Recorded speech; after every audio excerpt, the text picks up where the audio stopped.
કેમ છો વિદ્યાર્થી મિત્રો? જાગો છો ને? ધોરણ 10 અને 12 ના વિદ્યાર્થીઓની વારી તો આવી ગઈ. નજીકના સમયમાં એટલે કે 1 મહિનાની અંદર તમારી વારી પણ આવવાની છે.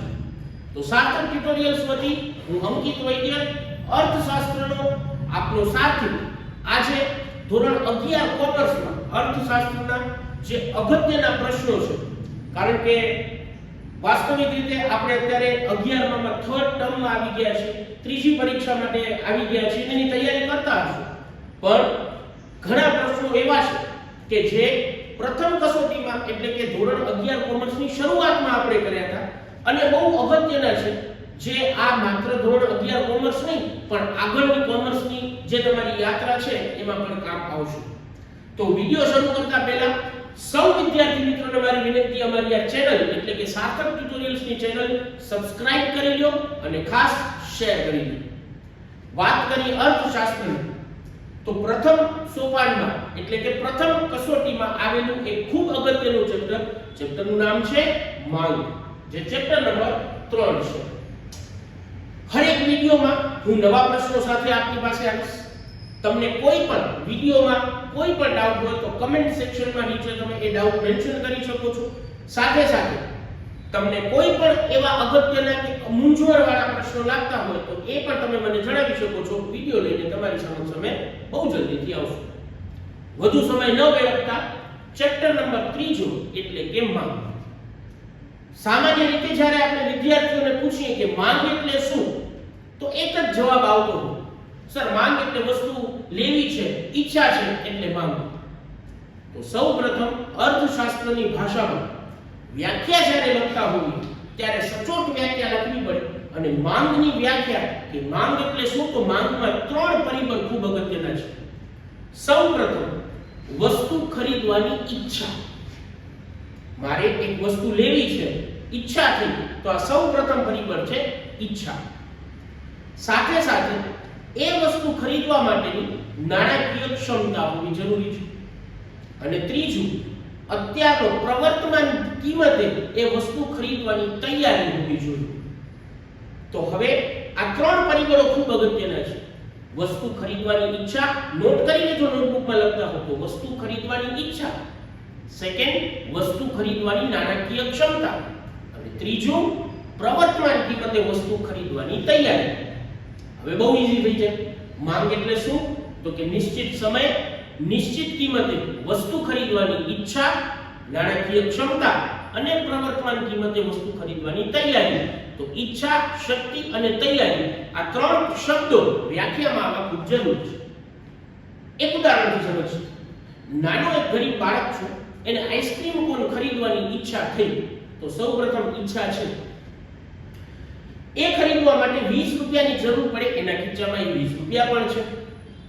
પણ એ વિચારે છે કે આ આઈસ્ક્રીમ કોન 20 ની જગ્યાએ જ્યારે 10 નો થશે ને ત્યારે ખરીદીશ. એનો મતલબ એમ કે પ્રવર્તમાન કિંમતે ખરીદવા તૈયાર નથી. તો અર્થશાસ્ત્રમાં માંગણી કહેવાય.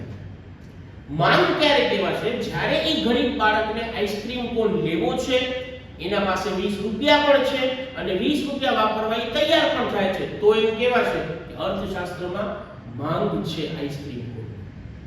તો વ્યાખ્યા ખાસ આપણે અહીંયા તમારા જે ટેક્સ્ટ બુક છે એનામાં પણ વ્યાખ્યા આપેલી છે, એ ખાસ જોઈ લેશું. વસ્તુની માંગ, સમય, કિંમત, વસ્તુ ખરીદવાની ઈચ્છા, શક્તિ અને તૈયારી. એટલે મેં તમને કીધું ને, ઈચ્છા, શક્તિ અને તૈયારી, આ 3 શબ્દો વ્યાખ્યામાં આવવા ફરજિયાત છે. તો માંગના ચેપ્ટરમાં કોઈ પણ પ્રશ્ન પૂછાય, કદાચ માંગનો નિયમ પૂછાઈ શકે, આવતા વિડિયો લેક્ચરમાં ઈ પણ આપણે ભણશું. માંગને અસર કરતા પરિબળો ઈ પણ પૂછાય, કોઈ પણ મૂલ્ય સાપેક્ષતા પૂછાય. માંગની વ્યાખ્યા ખૂબ જરૂરી છે. પ્રસ્તાવના લખતા હોઈએ ત્યારે માંગની વ્યાખ્યા લખવી ફરજિયાત છે. એટલે યોગ્ય કિંમત, યોગ્ય સમય કે નિશ્ચિત કિંમત, નિશ્ચિત સમય, વસ્તુ ખરીદવાની ઈચ્છા, શક્તિ અને તૈયારી, આ હોય ને ત્યારે એમ કહેવાય કે માંગ છે. તો માંગની વ્યાખ્યા આપણે સમજીએ. 3 અથવા તો 5 માર્કમાં પૂછાતો ખૂબ અગત્યનો પ્રશ્ન, માંગને અસર કરતા પરિબળો. સૌથી પહેલી મૂંઝવણ, માંગને અસર કરતા પરિબળો કેટલા છે? 1 માર્કના સેક્શનમાં ઘણી જ વાર પૂછાય છે. તો માંગને અસર કરતા પરિબળો 2 છે. કયા કયા? એક છે વસ્તુની કિંમત અને કિંમત સિવાયના પરિબળો. તમે જોવો છો અહીંયા ટેક્સ્ટબુકમાં પણ આપ્યું છે. એક માર્કમાં તમને જનરલી પૂછાય છે કે માંગને અસર કરતા પરિબળો કેટલા છે, તો વસ્તુની કિંમત અને કિંમત સિવાયના પરિબળો.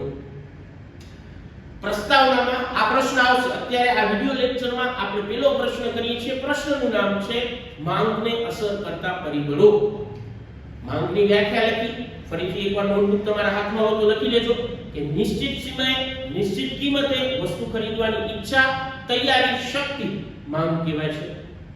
મેં તમને એક એક્ઝામ્પલ પણ આપ્યું, એક ઉદાહરણથી આપણે સમજીએ. માંગને અસર કરતા પરિબળોમાં સૌથી પહેલું આવે વસ્તુની કિંમત.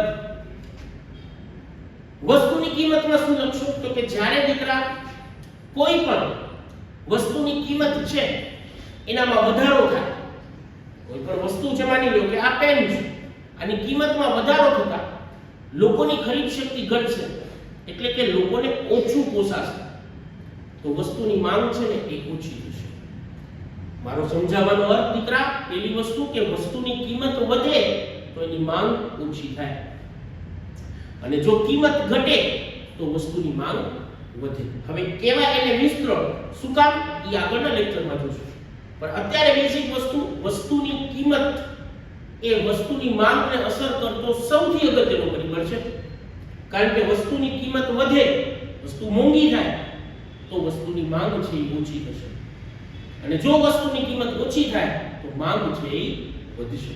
તો આ સૌથી પહેલું પરિબળ જેને કહેવાય વસ્તુની કિંમત. સેકન્ડ ઉપર આવે છે કિંમત સિવાયના પરિબળો, જેનામાં સૌથી પહેલું આવે વ્યક્તિની અભિરુચિ અને પસંદગી. આજે બહુ સમય પહેલાની વાત કરીએ તો લોકો સાયકલની માંગ સૌથી વધુ હતી.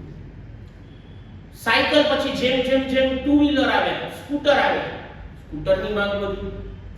સ્કૂટર પછી ધીમે ધીમે ધીમે હવે ઈવી આવે છે, ઇલેક્ટ્રિક વ્હીકલ, એની માંગ વધે છે. શું કામ? કારણ કે લોકોની અભિરુચિ અને પસંદગી બદલે છે.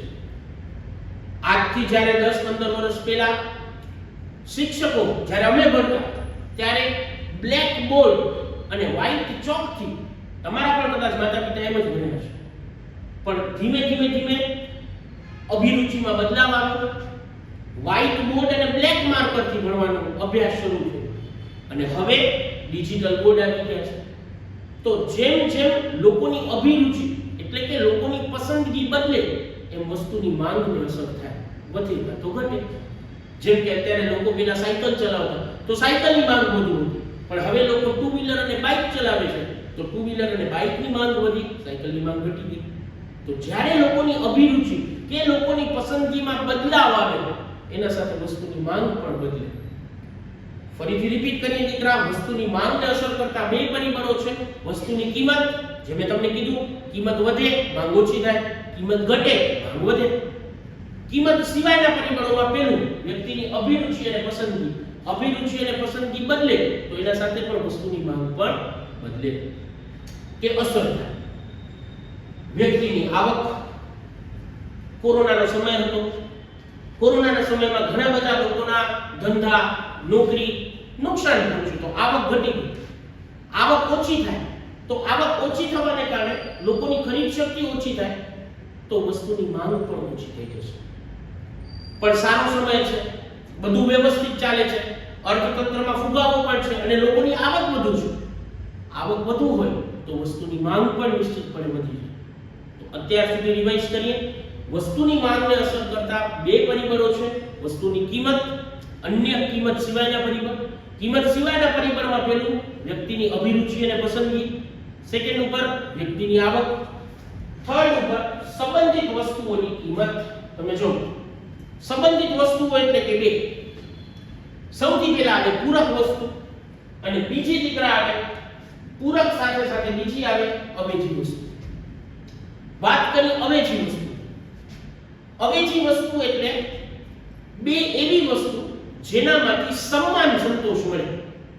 ચાય પીવો કે કોફી, સંતોષ સરખો મળે. માર્કર પેન હોય કે બોલ પેન હોય અને ઇન્ક પેન હોય, સમાન સંતોષ મળે. આને પૂરક વસ્તુ કહેવાય. પૂરક વસ્તુની વ્યાખ્યા એ થાય બે એવી વસ્તુ જેનામાંથી મળતો સંતોષ સમાન હોય. એક્ઝામ્પલ સમજાવો કેવી રીતે વસ્તુની માંગને અસર કરે. કોફી. ચાયની કિંમત સ્થિર છે એટલે કે કાંઈ બદલાવ નથી આવતો અને કોફીની કિંમતમાં વધારો થાય છે. કોફીની કિંમતમાં વધારો થાય તો કોફી પીવાવાળા લોકોને હવે ચાય સસ્તી લાગશે અને ચાયનું એ લોકો સેવન એટલે કે ચાય વધુ પીશે, જેના કારણે સ્થિર કિંમતે પણ ચાયની માંગ શું થશે? વધી જશે. પડી ખબર? કોફી છે, ચાયની કિંમતમાં કાંઈ ચેન્જ નથી થતો, કાંઈ બદલાવ નથી થતો, પણ કોફી છે એની કિંમતમાં વધારો થતા કોફી પીવાવાળા લોકોને હવે ચાય સસ્તી લાગશે તો ચાયની માંગ છે એ સ્થિર કિંમતે પણ શું થશે? વધી જશે. કદાચ ઊંધું પણ થાય કે કોફીની કિંમત ઘણી બધી ઘટી ગઈ તો હવે ચાય પીવાવાળા લોકોને કોફી સસ્તી લાગશે તો ચાયની માંગ શું થશે દીકરા? ઈ જ કિંમતે ઘટી જશે. આને શું કહેવાય દીકરા? અવિધિ વસ્તુ. પૂરક વસ્તુ. પૂરક વસ્તુને હું બીજું નામ આપીશ સહસંબંધી વસ્તુ, કે જેનો ઉપયોગ તમને બંનેને સાથે જ કરવો પડે, જેમ કે કાર અને પેટ્રોલ, બરાબર, માર્કર અને ઇંક, આ બંને વસ્તુનો ઉપયોગ સાથે જ કરવો પડે. માર્કર છે પણ ઇંક નહીં હોય તો કામની શું માર્કર? મોબાઈલ અને ચાર્જર. તો આને શું કહેવાય દીકરા? પૂરક વસ્તુ કહેવાય. હવે માની લો કે સે ફોર એક્ઝામ્પલ ગાડી છે, ગાડીની કિંમત વધી તો એની માંગ ઓછી થશે તો પેટ્રોલની માંગ પણ ઓછી થશે. માની લો કે સે ફોર એક્ઝામ્પલ ગાડી છે એની કિંમતમાં ઘટાડો થયો તો લોકો ગાડી વધુ લેશે, ગાડી વધુ લેશે તો પેટ્રોલ તો ભરાવવું જ પડશે, પેટ્રોલની માંગ વધી જશે. તો આ રીતે છે પૂરક વસ્તુ. ફરીથી રિપીટ કરીએ. માંગને અસર કરતા બે પરિબળો છે. સૌથી પહેલું વસ્તુની કિંમત, બીજું છે કિંમત સિવાયના પરિબળો. કિંમત સિવાયના પરિબળોમાં સૌથી પહેલું ગ્રાહકની અભિરુચિ અને પસંદગી, બીજું આવ્યું વ્યક્તિની આવક, ત્રીજું આવ્યું સહસંબંધી વસ્તુ કે સંબંધિત વસ્તુઓ, જેનામાં બે મેં સમજાવ્યું: અવેજીની વસ્તુ, પૂરકની વસ્તુ. જો તમને અવેજી વસ્તુ અને પૂરક વસ્તુના કોઈ બીજા ઉદાહરણો સૂચતા હોય તો કમેન્ટ સેક્શનમાં ખાસ ઈ દર્શાવજો. નેક્સ્ટ છે ભવિષ્યની કિંમત અંગેની અટકળો. ઘણીવાર ગ્રાહકને એવું અનુમાન આવે કે સોનાની કિંમતોમાં વધારો થવાનો છે. હમણાં ચાંદીનું ને બહુ હાલતું, તમને ખ્યાલ હશે, કોમર્સના વિદ્યાર્થીઓને એ ખાસ ખ્યાલ હોવું જોઈએ. ગ્રાહકને એવી કોઈ અટકળ આવે કે ભાઈ સોનાની કિંમત વધવાની છે તો ગ્રાહક અત્યારે શું કરશે? વસ્તુની માંગ એટલે અત્યારે સોનું લઈ લેશે, કે ભાવ વધે અને પછી લેવું એની જગ્યાએ અત્યારે ઓછા ભાવે લઈ લેવાય. તો અત્યારે વર્તમાન સમયમાં સોનાની માંગ શું થશે દીકરા? વધી જશે. જો ભવિષ્યમાં એવી અટકળ હોય કે સોનાનો ભાવ ઘટવાનો છે તો લોકો શું કરશે? પ્રવર્તમાન સમયમાં અત્યારના સમયમાં માંગ ઓછી કરી નાખશે. તો આને કહેવાય ભવિષ્ય અંગેના ભાવોની અટકળો.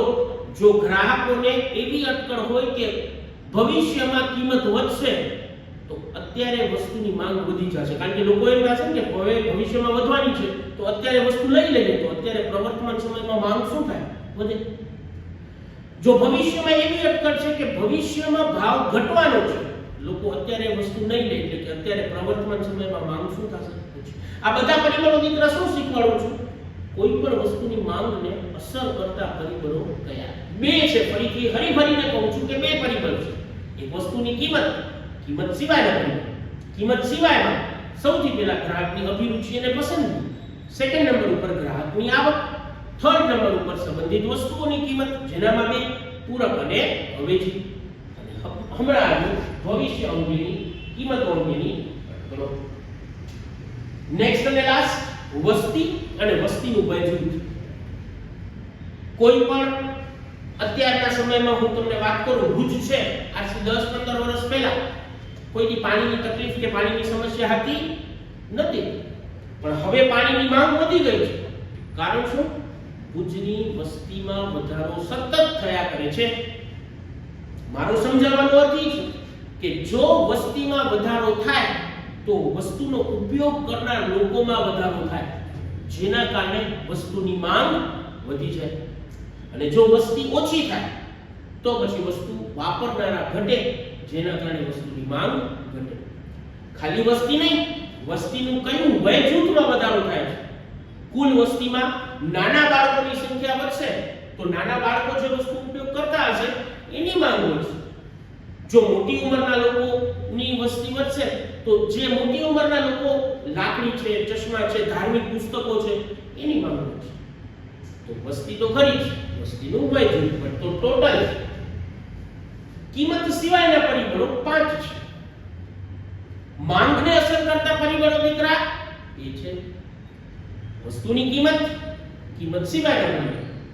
કિંમત સિવાયના પરિબળોમાં સૌથી પહેલું ગ્રાહકની અભિરુચિ અને પસંદગી, વ્યક્તિની આવક, સંબંધિત વસ્તુઓની કિંમત જેમાં અવેજી અને પૂરક, ભવિષ્ય અંગેના ભાવોની અટકળો અને વસ્તી વય જૂથ. તો આ રીતે 3 માર્ક અથવા તો 5 માર્કમાં આ પ્રશ્ન 100% પૂછાશે. કોઈ પણ સ્કૂલ હોય વાર્ષિક પરીક્ષામાં માંગ ચેપ્ટરમાંથી સૌથી અગત્યનો પ્રશ્ન આ માંગને અસર કરતા પરિબળો તો છે જ.